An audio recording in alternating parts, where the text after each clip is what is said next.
Sa isang kulungang bakal ay may taong malungkot umiiyak. Ang tanong niya sa sarili ay kailan magigisnan ang liwanag. Malayo ang iniisip at nakakuyong yaring mga palad. Bakit daw siya nagdurusa sa kasalanang di niya ginawa?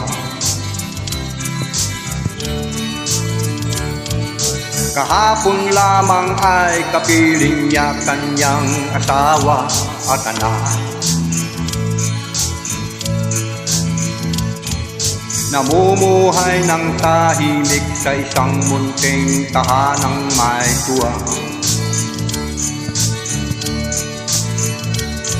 Ang kaligayahan ay pinutol ng isang paratang sa kanya.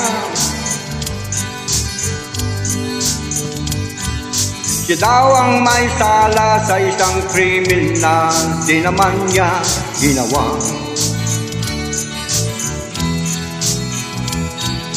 Wala na bang katarungan ng isang ninalang na katulad niya?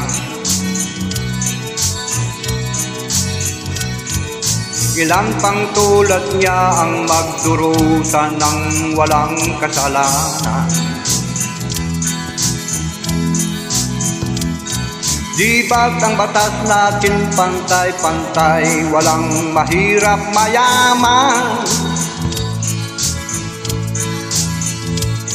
Bakit marami ang nagdurusang mga walang kasalanan? Mga ilang araw na lang harapin na niya ang bitayan.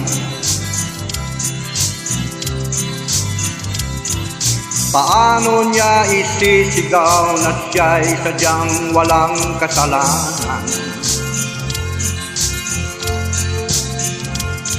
Tanging ang Diyos lamang ang siyang saksi at siyang nakakaalam.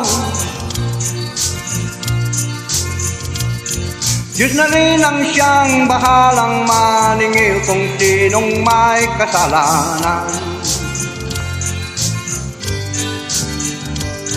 Dumating na ang araw, haharapin na niya kanyang kamatayan.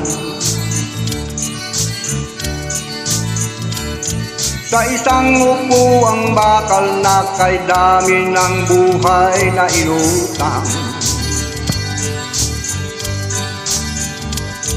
O ang batas ng tao kung minsay ay di mo maintindihan. Ilan pang tulad niyang magdurusa ng walang kasalanan?